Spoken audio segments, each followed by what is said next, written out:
Namaskar, I welcome you in the Prabhat language classes. Students, today we shall study the first poem of class 12th. The name of this poem is The Character of a Happy Life. This poem is in the poetry book of class 12th by Uttar Pradesh Madhyamik Shiksha परिषद। तो विद्यार्थियों, आज हम कक्षा 12 की प्रथम poem the character of happy life का अध्ययन करेंगे।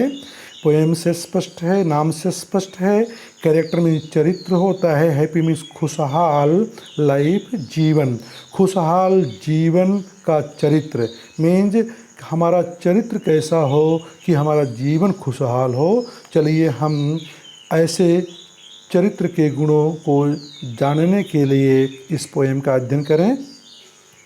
Has been written about the poet. This poem has been composed by Sir Henry Wotton. He was born on March 30, 1568 and died in December 1639. He was a poet, diplomat. He was the friend of the two great poets, John Donne and John Milton. So read about the poet and know about his life and about his work. Let's come to the poem. This poem has 6 stanzas. इस poem में 6 stanza हैं। तो चलिए हम देखते हैं कि प्रत्येक स्टेंजा में क्या कहा गया है। How happy is he born or taught that saith not another's will, whose armor is his honest thought and simple truth his utmost skill. How happy is he born means one वह व्यक्ति who is born जो जन्मा है, जो जन्मा है, और taught या जिसे शिक्षा दी गई, अर्थात जो ऐसे परिवेश में जन्मा है या जिसे ऐसी शिक्षा दी गई है। क्या कैसी शिक्षा कि उस परिवेश और शिक्षा के कारण जो दैट वह व्यक्ति सर्व मीन्स सर्व सेवा करता है, नॉट नहीं एनदर जुल दूसरों की इच्छा का, अर्थात वह व्यक्ति जो दूसरों की इच्छा का गुलाम नहीं होता है, जो दूसरों की इच्छा का गुलाम नहीं होता है, ऐसे परिवेश में जन्मा हुआ और या ऐसी शिक्षा प्राप्त किया हुआ व्यक्ति इज रियली वेरी हैप्पी, वास्तव में बहुत खुशहाल होता है। Whose armour is his honest thought, जिसका कवच सुरक्षा कवच जो होता है, इज हिज ऑनेस्ट थॉट, जिसके ईमानदार विचार हैं। वह व्यक्ति जो ईमानदारी में विचार करता है, विश्वास करता है, उसके ईमानदार विचार ही उसके सुरक्षा कवच होते हैं। उसकी ईमानदारी के कारण उस पर किसी प्रकार का खतरा नहीं होता।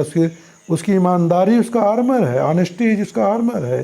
And simple truth his utmost skill, और जिसकी परम चतुराई, अटमोस्ट मीन्स जो ग्रेटेस्ट स्किल जिसकी क्या है, सिंपल टू साधारण सत्य ही, जो साधारण सत्य में विश्वास करना ही सबसे बड़ी चतुराई समझता हो, ऐसा व्यक्ति वास्तव में बहुत ही प्रसन्न होता है।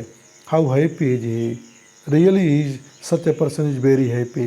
Second stanza, whose passions not his masters are, whose soul is still prepared for death, untied unto the world with care, of princely love a vulgar breath।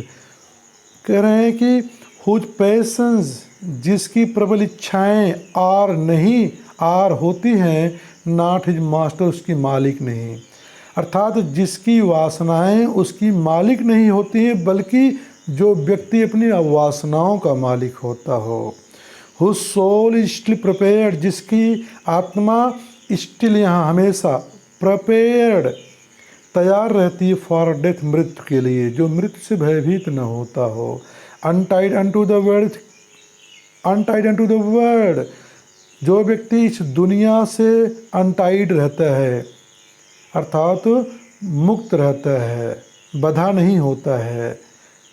With care, इस चिंता की दुनिया में जो मुक्त होता है। चिंता किस प्रकार की? आप प्रिंसली लव, मतलब राजकुमारों जैसे प्रेम पाने की चिंता, और उलग ब्रीथ, या फिर वो गंवार व्यक्ति अर्थात साधारण व्यक्तियों से जो निंदित होने की चिंता। तो ये दोनों चिंताएं जो होती हैं, इन चिंताओं के बंधनों से जो व्यक्ति मुक्त होता है इस दुनिया में। और क्या कह रहे हैं? Who hath his life from rumours freed. Who hath mean यहाँ हैज हो जाएगा, यस जुड़ जाएगा टी एच हट के आज की अंग्रेजी में।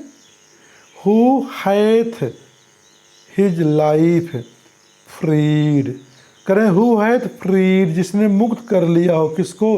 हिज लाइफ, अपने जीवन को। किससे? फ्रॉम र्यूमर्स, अफवाहों से, जो अपने जीवन को अफवाहों से मुक्त कर लिया हो। Whose conscience is his strong retreat, जिसकी अंतरात्मा ही उसकी सबसे बड़ी शरण स्थली हो, यानी कि जो अपने किए गए कार्यों और अपने द्वारा बोले गए वचनों के लिए कहीं और शरण लेने न जाता हो, अपनी अंतरात्मा से पूछता हो। रिट्रीट में शरण स्थली होता है।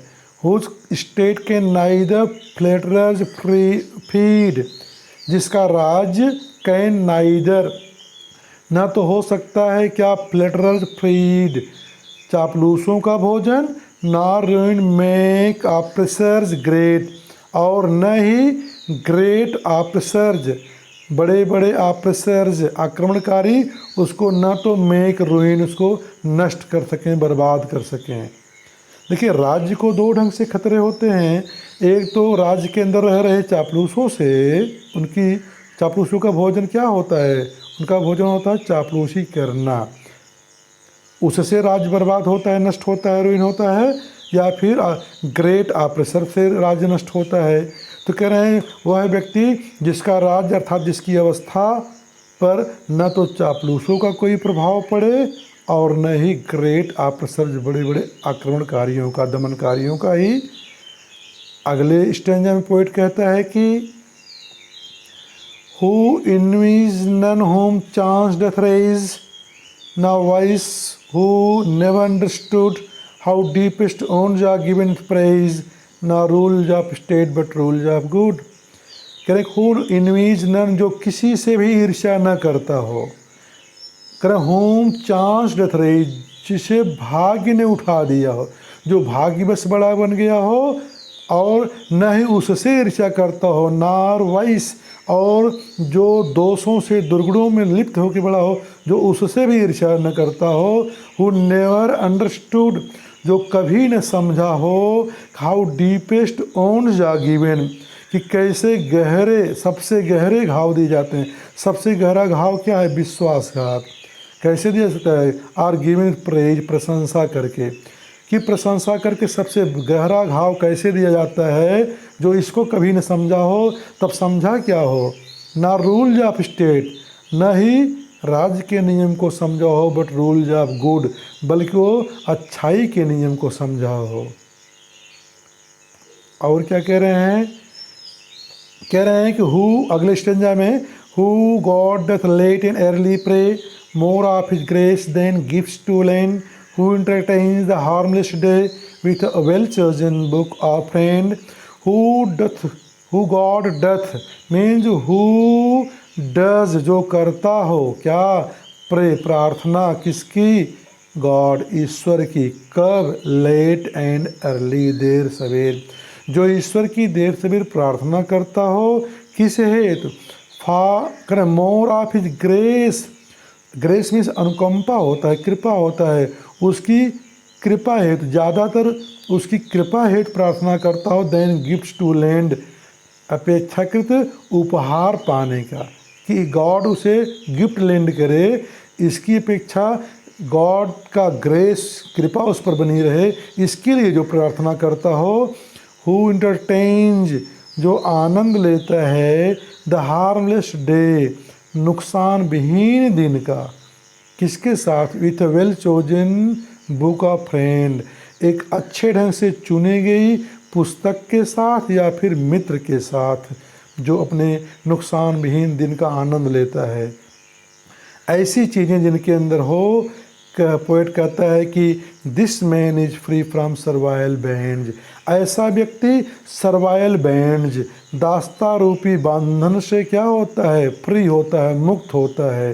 दास्ता रूपी बंधन क्या होते हैं, of rise to, of hope to rise, of fear to fall, उठ जाने की उम्मीद, बड़ा हो जाने की उम्मीद, ऑफ फियर टू फॉल, या फिर पतित हो जाने का भय, डर, गिर जाने का डर। यानी कि जीवन में उत्थान और पतन, इन दोनों दास्तारूपी बंधनों से जो मुक्त होता है, लॉर्ड ऑफ हिमसेल्फ है, वह खुद का स्वामी होता है, दो नॉट ऑफ लैंड, यद्यपि ज़मीन उसके पास नहीं होती है फिर भी वो अपने आप में जमींदार, लैंडलॉर्ड होता है। कह रहे हैं हैविंग नथिंग, और कुछ भी न होते हुए ही है थाल, उसके पास सब कुछ होता है। तो poet in this poem, the poet has described the qualities by following them, or by getting them, a man can lead a happy life. Students, here there are some exercises at the end of this poem. You should try to do this, and also you should try to get the poetic qualities and beauty in this poem. Rhyme and rhythm, figure of speech, try to get these things. So I think you have understood this poem, and you should enjoy this poem. Also try to adopt the qualities which have been narrated in this poem to lead a happiest life. Okay students, if you have any comment or suggestion, please write in the comment box of the video. Thanks for watching this video.